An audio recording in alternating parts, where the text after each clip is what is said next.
So first things first, when I was born with a cleft palate. So everybody's mouth is like this. And when I was born, my mouth was split apart like this, all the way to, I don't know, probably that long, far in my mouth. I had surgery. I've had over 27 surgeries. Just on I've had 25 just up here. Growing up, I was poor. Didn't have my own bed till I was 12. Slept on couches, floors, you name it. I've slept in it. Growing up, it was myself, my two brothers, my sister, my dad and mom, my grandma and grandpa. We all lived in a 2-bedroom house. It was rough growing up, man. 2 older brothers, a couple stab marks on my hands from their forks. You know, we always fought about food or so on and so forth. And I guess my dad, he left my life when I was 8, and my older brother took role. So anyway, growing up, I played a lot of sports. I was a smart kid. About 14, I started doing drugs, you know, because I kept on getting made fun of. Even though I had friends, there's always those people that always picked on you no matter what. So to cope with it all, I started like smoking weed, doing pills, and then I started dealing drugs. It was a tough way to get by because, you know, my mom, she was disabled. She had cancer. Grandma and grandpa, they did what they could to pay their mortgage, their car payment, you know, pay all the bills. Brothers went off to college, so it was me and my sister. And with me being the baby, but being the man of the house, I had to do something to bring income in. So I would take my mom's medication and I would sell it to people, her pain pills and all that stuff. And then, of course, I'd profit the family with it, make a living off of me selling drugs to people. And in turn, we had a better life. Like, we didn't have fancy cars, we didn't, you know, but our lights were paid, we had food in our mouths, and we had clothes to wear. And that's always been the goal. I ended up, my dad came back in my life. He ended up passing away when I was 16. And then I barely graduated high school. The day I turned 18, I moved out of the house. Moved in with my oldest son's mom, and that's where everything went downhill. I moved out before I graduated. I had 2 kids at the age of 19. My mom, she got to see me graduate, and then when I graduated, she passed away about a month later. And then life hit, man. I didn't have that protector. I didn't have that person I could call. When I lost her, I lost everything. So, of course, I turned to what I knew the best, which was drugs. I would do anything. I would try everything once. A lot of things I didn't like, so I just stuck with the pills. With me being in the drug scene, my cousin owned a bar in Frankfurt, so I got drinks for free. So I ended up, when I turned 21, I was labeled an alcoholic at that very night. Because anything that came my way, I would drink it. I didn't care. Ended up working for the bar.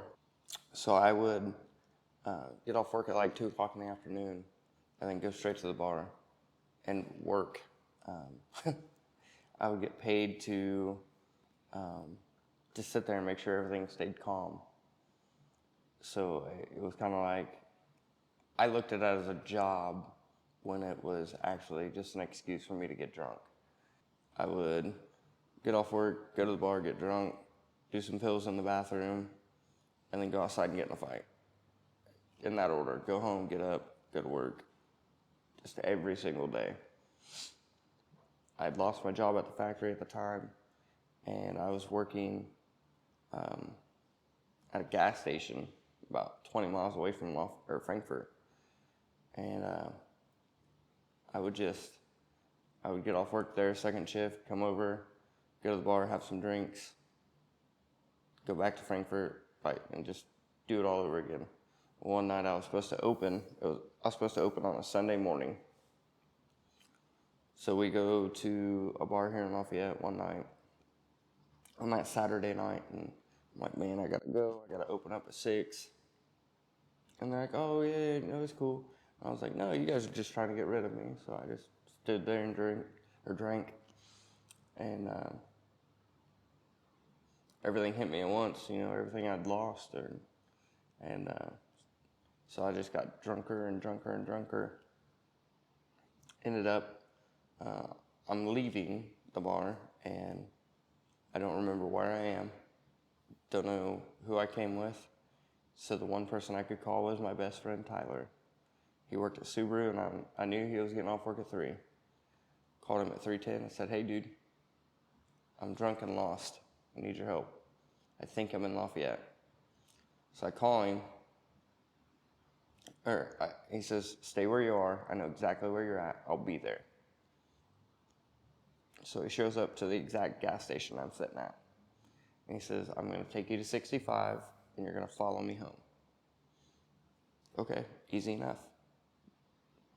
Well, then we all have that one song that comes on the radio that makes you remember everything about your life. And that was, for me, was a song by Alan Jackson named Sissy Song, which is the song I had played at my mom's funeral. It talks about wings of an angel and all that stuff, and boom, I black out. My best friend said I was doing 115 down 65, dodging, weaving traffic. Get to the State Road 28 exit, and I spin out on the overpass to the point to where I almost flipped over the overpass. He said, and I come to, and he's like, what are you doing? Like, he's mad, screaming, yelling at me. I'm like, I don't know what's going on, dude. I said, but it's my time. I love you. Handed him the donuts out the window, and I said, I'll see you later, buddy. And I sped off, and I made some phone calls telling everybody I loved them. Called into work, called my boss, and I said, hey, I'm not going to be able to make it in. I'll talk to you later. And then I hit a telephone pole. I tried to kill myself. I hit a telephone pole doing 70 miles an hour. I got pictures of it, but it's probably my proudest moment in life, other than being a father. Because that's where I found Jesus, is that telephone pole. And mind you, I'm on a dark country road. Nobody else is around me. Nobody's in my vehicle. I'm all alone.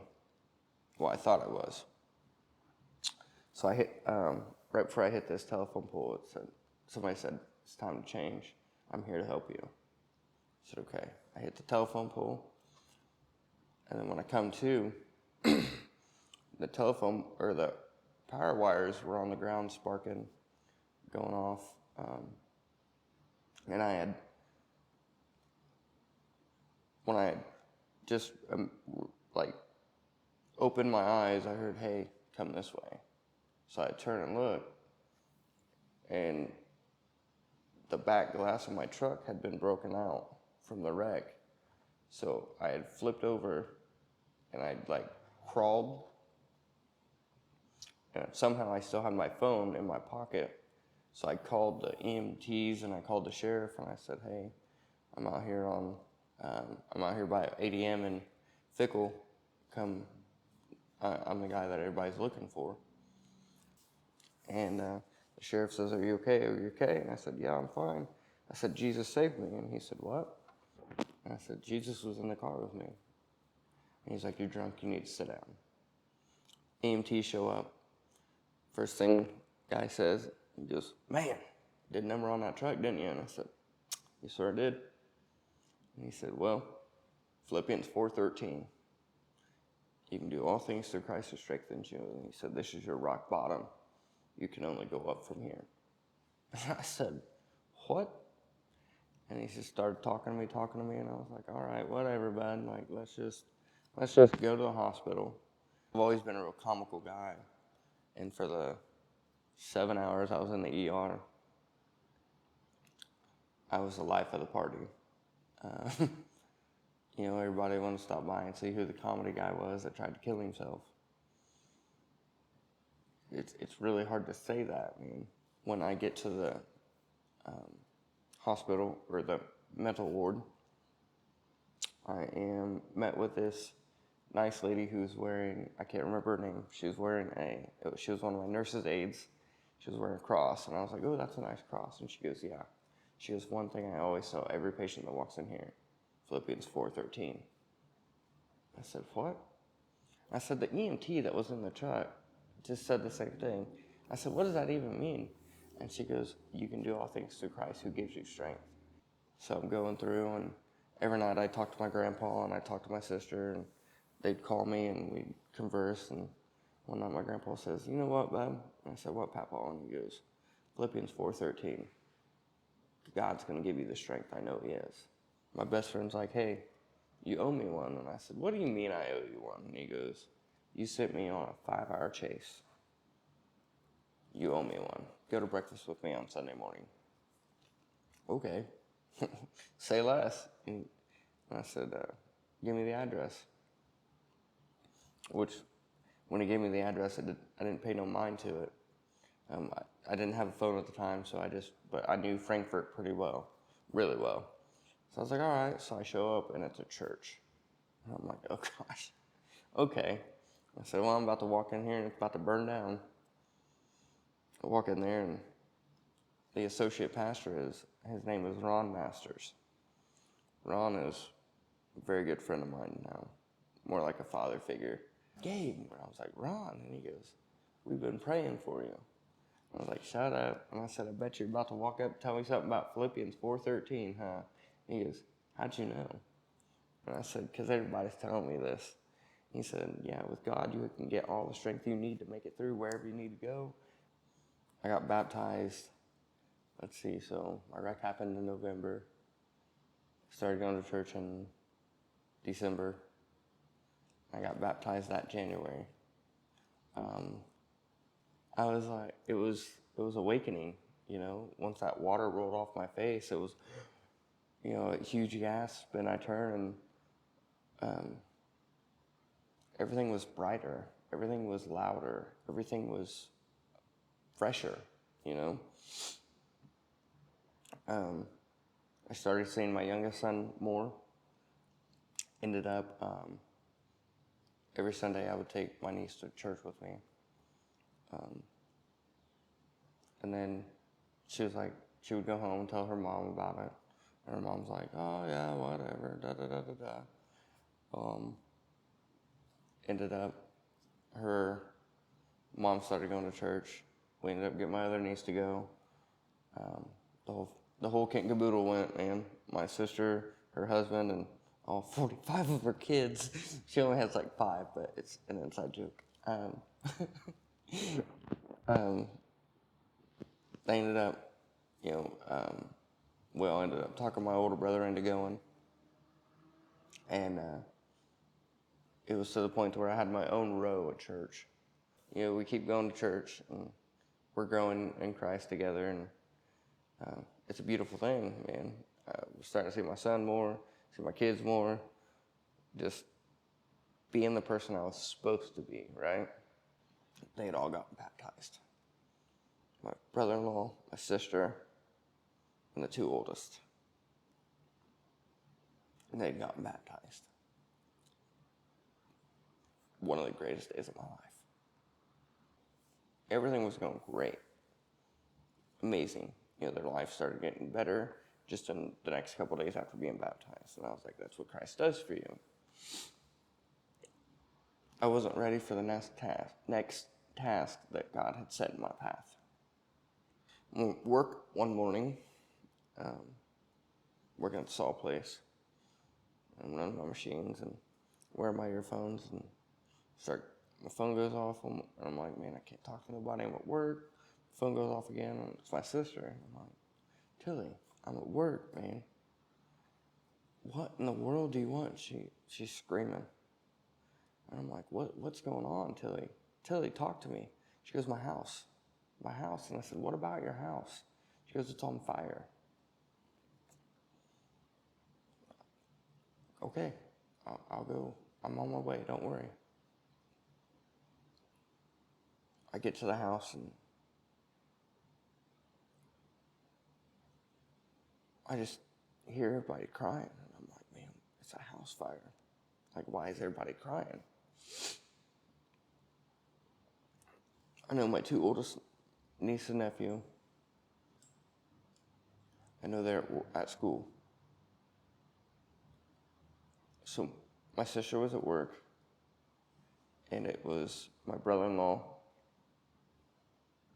and the three youngest were home.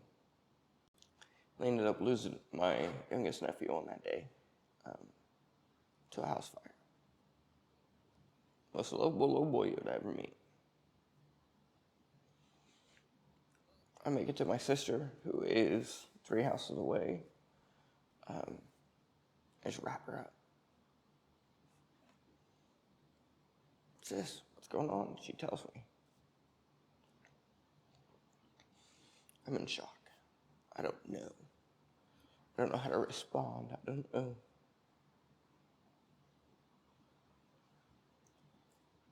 How to even speak. The only thing I do is I pray. I pray as loud as I can.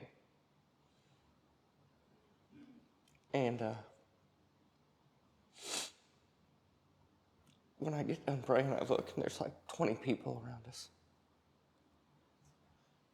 We moved out here to Treese Meadows. That's where I met Toshua and at the time Eric. And we loved it.